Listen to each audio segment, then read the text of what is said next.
are the new social distancing circles. They've started laying these down this morning.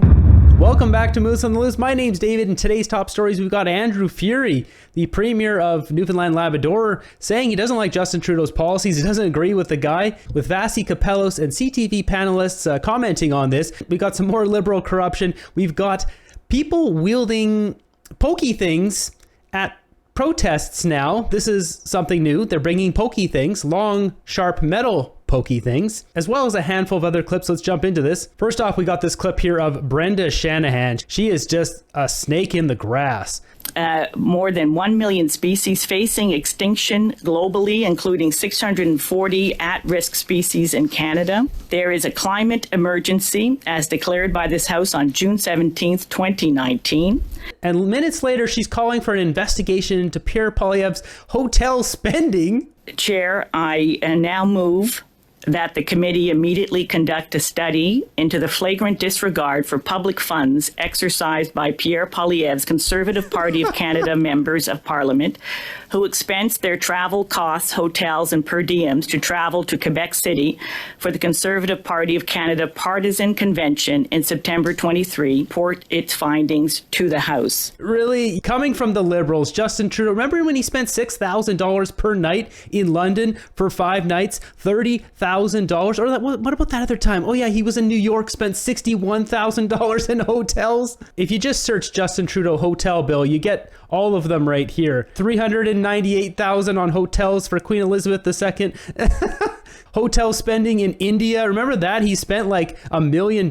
Crap like this is absolutely ridiculous. Horrible Liberal MP. She's whining about wasted money. Is she serious? Put these people back into the free market and see what happens to them. Pride parade in Winnipeg that was blocked by Palestine protesters. You see more and more of this. The Palestine protesters are colliding with the Pride people. It's like you got two woke sides fighting each other now. It's like, what the heck, man? If you look in this article here, it says they carrying a banner that says no pride in genocide. This was shot in Philadelphia, so the same thing is happening in America.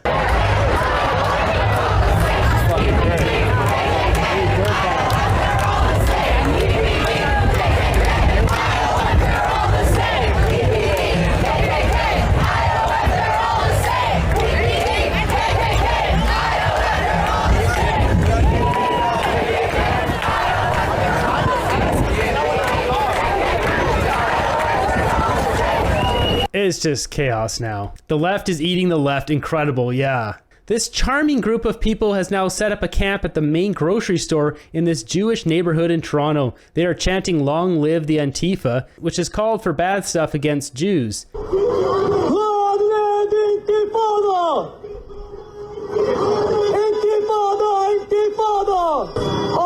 the Zionists are the terrorists.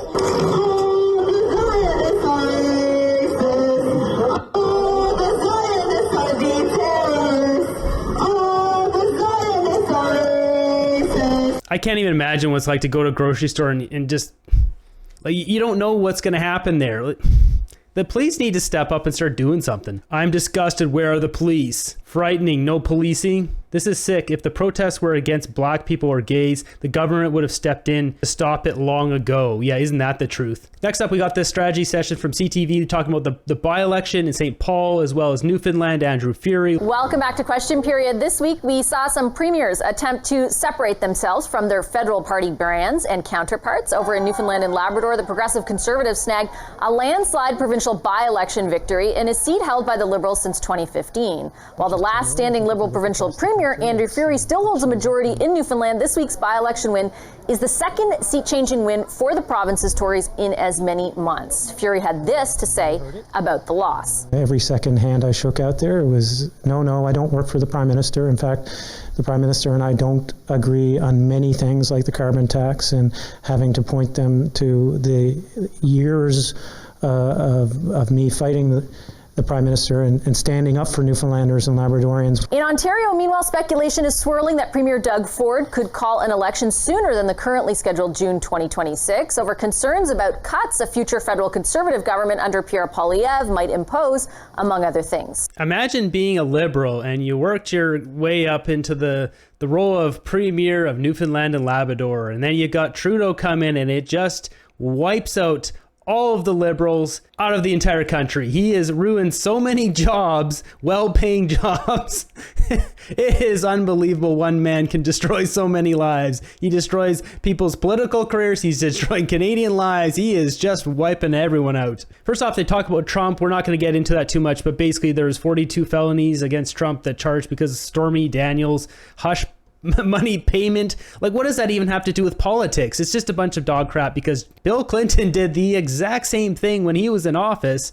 It's just a big political stunt before the election down there. But then they jump back over to Canadian politics and talk about the by-elections. Some interesting takes here. On that by-election to start, Scott, I know, and the four of us have talked about it before, lots of times by-elections have sort of certain characteristics that allow for them to be kind of counted less than a full election. In this case, I mean, the comment from the Premier, the last standing Liberal provincial Premier, Andrew Furey, I think, deserves some discussion. What do you read into the outcome of that by-election? I think it's a big deal, and by-elections usually aren't a big deal. If you win that state, if you lose them, you can dismiss it as a potential protest vote. It's kind of a freebie for electors. But I look at this by-election in Newfoundland, the comments afterward from Andrew Furey. I look at, in particular, this June by-election in St. Paul's, a super safe Liberal riding where the Liberals have, more or less doubled the Conservative vote for at least the last 15, 20 years. And I think these are going to be consequential. And I think they're going to be consequential because I think they matter to the Prime Minister. People think prime ministers are just like these, figures that operate above and beyond the reach of human impact. And that's not true. We all know that they care about their team. They actually care. Their eyes are open. Their ears are open to what their allies say. When he hears someone like Andrew Furey saying that, he pays attention. And I'm telling you right now, I just got to believe that if that by-election in St. Paul's is close, like if it's single digits, or God help the Liberals if it should actually end up being a surprise loss to the Conservatives, I think that that's going to have a major effect on the Prime Minister's outlook about his own future. And forget all the clucking about what will Liberals say and will it scare them. Think about him. He's going to be sitting there thinking to himself, am I an anchor on everyone around me? And do I want to continue on under those terms? I think that's how important these by-elections, particularly the one in St. Paul's, will be. And I got to say, this is the only time I agree with Scott Reid. This is going to be huge for the Liberals and Trudeau to figure out how bad are they really slipping, because this gives them more indication. We saw the Durham riding just get landslide victory for the Conservatives. St. Paul's, you got Andrew Furey. The whole thing is going to be very important. The only thing I don't agree with Scott Reid there, him saying that, talking about Trudeau thinking about it, and am I being an anchor for the party? Do I want to step? Trudeau doesn't care. He doesn't care about anyone but himself. He's a narcissist. He loves the power. He would rather stay in power longer just to be in power, be the man, the guy to call the shots. I bet he loves bragging to his kids. Look, Junior, I can make the CSIS guy do whatever I want. Go get me a bacon and egger. Like, I bet he does stupid crap like that just because he's in power and he has the power to do it. Either way, Trudeau does want to continue in power. He's already alluded to that before. He said it. He compared himself to his dad. I still have a dozen years to get to the same age as my dad, or whatever that he said in that interview. If he had his way, he would stay in power for the next 15, 20 years. Corey, the St. Paul's is one of the safest seats for the Liberals in the entire country. When they were wiped off the map and they were left with 11 seats, one of them was in St. Paul's, former cabinet, longtime cabinet minister. I think Carolyn Bennett won 9 successive elections in that riding. What does, and Scott kind of referenced this, but what does an outcome look like that would prompt that kind of look in the mirror for the Prime Minister in that riding? Well, it'd be like a Kathleen win 2018. Like at one point, the Liberals were down to 2, and they wound up getting 7. It can go very, very low, and I wouldn't say that it's impossible for the Conservatives, given the sizable Jewish community within that riding, to pull off a surprise there. That said, I don't think it's, I don't expect a win. I'm probably closer to where Scott is, where you end up with a number that scares the bejeebers out of everybody else in the province of Ontario who's a current member of the Liberal caucus, where they apply those results to their riding and say, geez, it looks like I'm not going to win. And that you see a whole bunch of panic in the ranks, and you see more people pushing to have a leadership change. I don't think that things are as bad as they're going to get with respect to caucus relations and caucus panic within the federal Liberal Party. And I think this by-election could be a catalyst for even more. I'm more interested actually in looking at what the premiers provincially are doing and how they're maneuvering. They're seeing these seismic forces of public opinion polling on the national level, and they're afraid of, frankly, a blue tsunami coming to hit them. And so you've seen over the last, we know there's scheduled 3 provincial elections this year, BC, Saskatchewan, obviously New Brunswick, but other premiers like Premier Ford in Ontario and potentially Premier Fury in Newfoundland are considering moving up their elections because they're afraid of what's happening on the national level. The BC election in October this year will also be a real tell sign of what's to come. Every month in the polls, the BC NDP are slipping to the Conservatives. We've got this here, BC United MLA defects to the Conservatives. There's a lot of momentum going on in BC here to get the BC NDP out of here.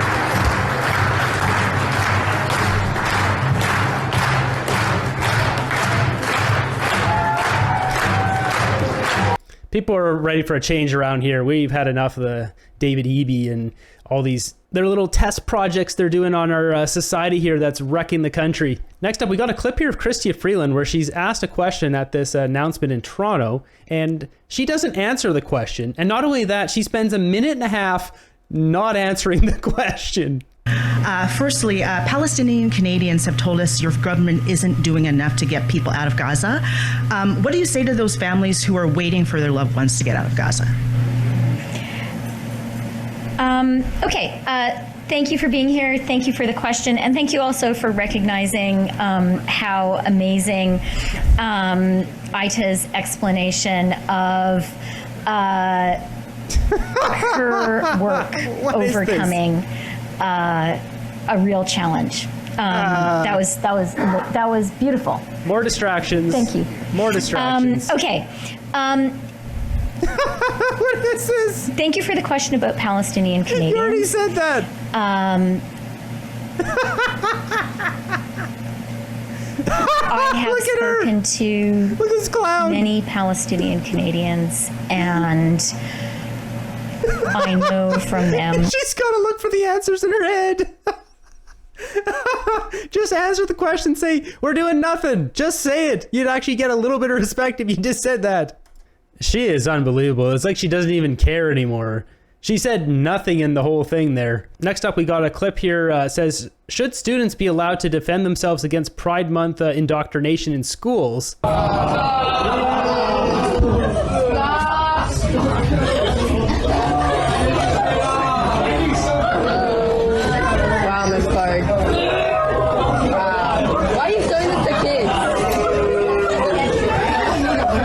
They're showing kids, is it 2 women kissing? Hey, I'll warn you guys now, if you're going to be inappropriate, I will have supervision down and give all of you No, this is inappropriate. a Saturday school for next year, so knock it off. Okay. You're gonna knock it off. These schools have become horribly woke and broken. It's crazy. It shouldn't be in schools to begin with. Exactly. What does this have to do? Like, teach people how to manage their money. Teach people how to do math. Teach people how to build a business plan. This has no place in school, to be honest. She needs to be removed from the classroom for being inappropriate herself. This is awful that she would threaten these students. We got this post here. Things are getting wacky. We got buy real estate in Ontario with Azada Namravada and get 1-year subscription to her only account. This industry is a joke. Yeah, no kidding. $4,000 a month. You can rent this place. And it says right down here, get 1-year paid subscription to her only account.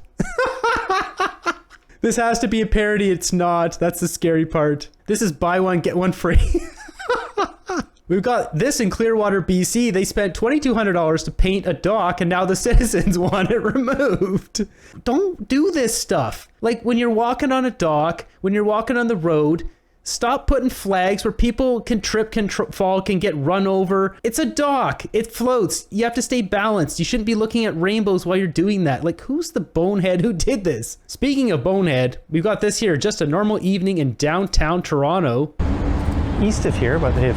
Whoa. Guy driving down the sidewalk. Just going for a drive down the sidewalk. I've seen everything now. Yeah. Peak Toronto. That's unreal. I saw that once when I was in Vancouver. Next up, we got this one from Harrison Faulkner. Says, Indian international students shout no more hate and racism while marching in Brampton, demanding a 5-year postgraduate work permit for all international students. Hate and racism! No more! Hate and racism! Listen everybody, I say we pay taxes, let us work. We pay taxes, let us work. We pay taxes, let us work. What are they talking about? There's millions of people from India and Canada. Just look at Surrey. Go anywhere in Surrey or Abbotsford. If you want to find racism, you can always find that. But in general, it's not really a rampant problem in Canada. No more! Hate and racism! No more! Hate and racism! Stop online racism. Yeah, good luck with that. People will do what they want online. Not only that you've got the entire world. You can't stop freedom of speech. It just doesn't work. What are they looking for? Justin Trudeau's new law, crack down, no free speech, no nothing? You want the government to start censoring this stuff. They're going to censor everything. We're going to end up just as bad as China. If these students couldn't get a permanent job in 3 years postgraduate work permit, probably they won't in the next 2 years either. They miscalculated their skills or didn't commit to their studies during their school and thought life in Canada would be easy. No, they don't have the right to demand anything. Yeah, I mean, that's just it. If you're not a citizen, you can't demand nothing. Now, what's getting scary is this. They're starting to bring long, sharp metal pokey things. Look at this. There's a sword.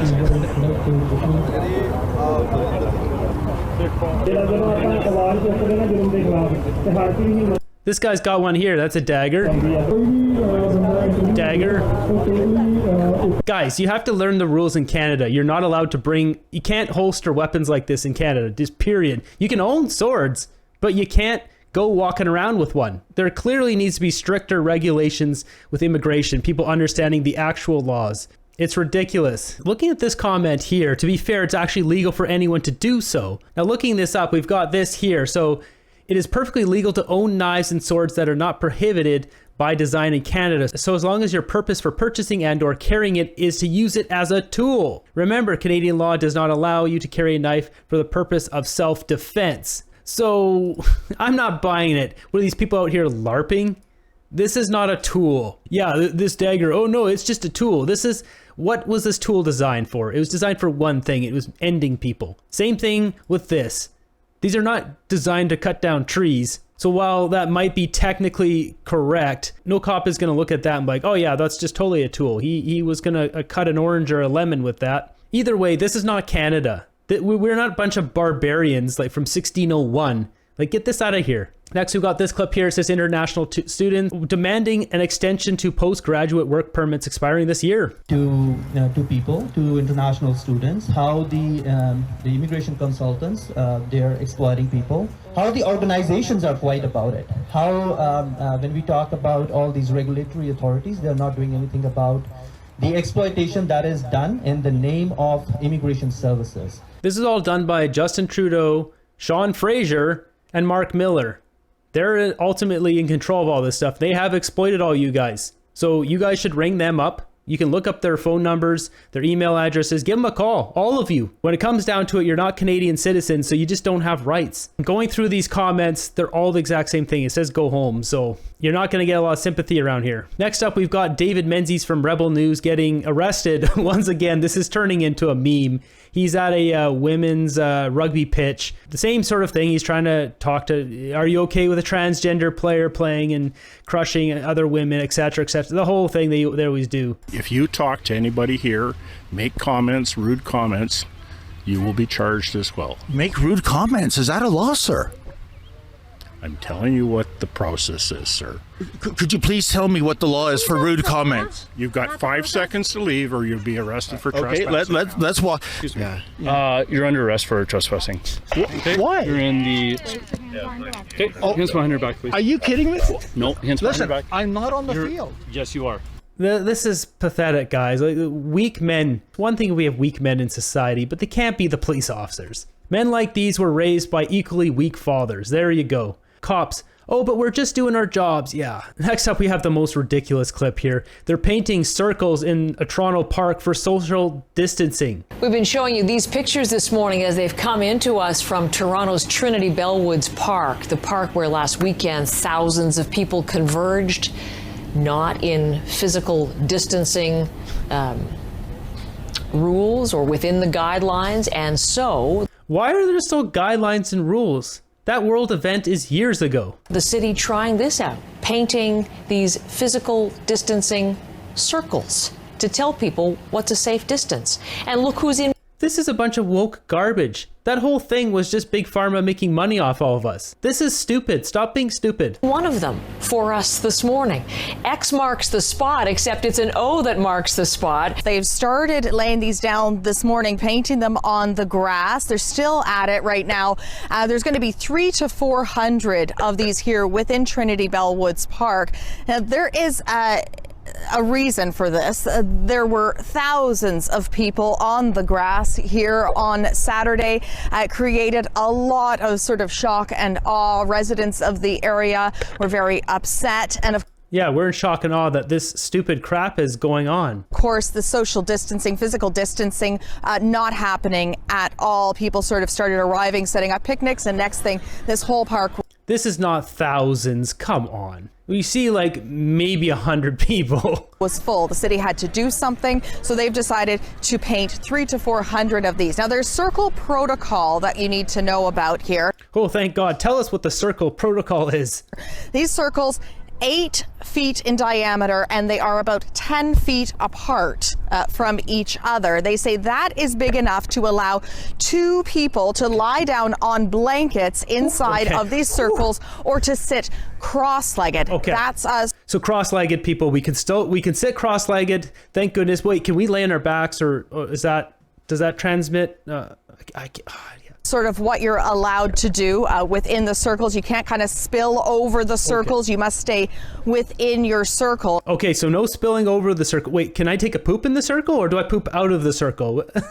Now, the city just did a press conference here in the park moments ago, and here's what they said about why they wanted to put these circles down here today. But remember that COVID-19 is still very much active in Toronto, and we all need to do our part to help reduce. Dude, we have the flu every year.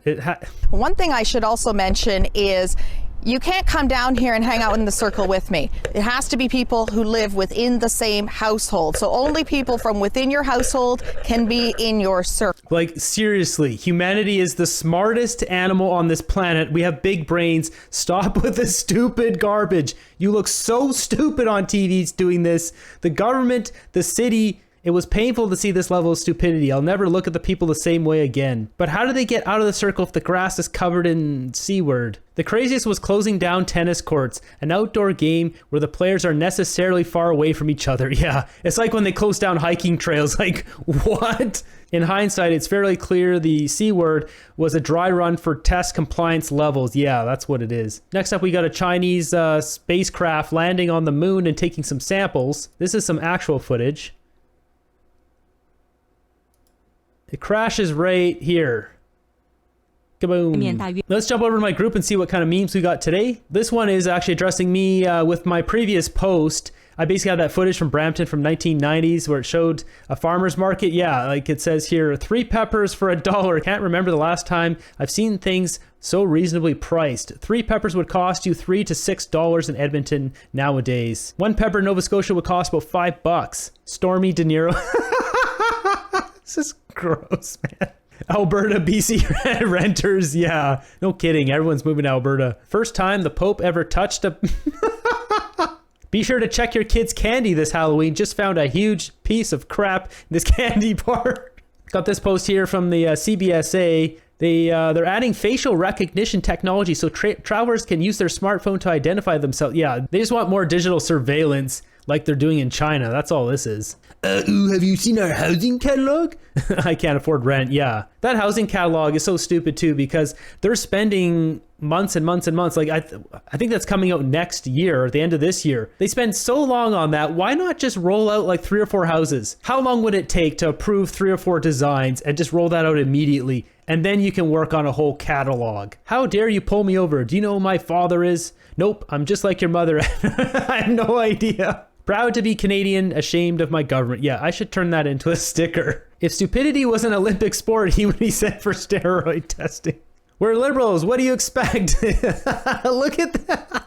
He can pull that off a little too well, both of them. I mean, the stupid bow tie. What is with the bow tie, Mark Holland? Like, it's like his signature thing. He's Mr. Bow Tie. That's where I wrap up this episode. Let me know what you guys think about the by-elections coming up. The one in St. Paul's, it's going to be a real tell sign that's coming up real soon. Andrew Fury, maybe he loses his seat. We'll see what happens there. Doug Ford maybe brings up his. Who knows? Thanks for watching the end of the video here. I greatly appreciate all of you watching the videos. So many channel members coming in. This channel has really changed my life. It's given me a lot more direction. It's given me there's unbelievable support in the comments. Like, it's crazy. On my other channel that got deleted, I would always have horrible comments daily. The ratio comparative to this channel, it's unbelievable. So I thank all of you for that. Thanks for watching the end of the video here. Be sure to subscribe, hit the thumbs up, ring the bell notification. I'll keep doing my best to bring you guys the most up-to-date, most honest news. Keep you guys informed. We'll keep fighting for freedom. I'll see you guys on the next one.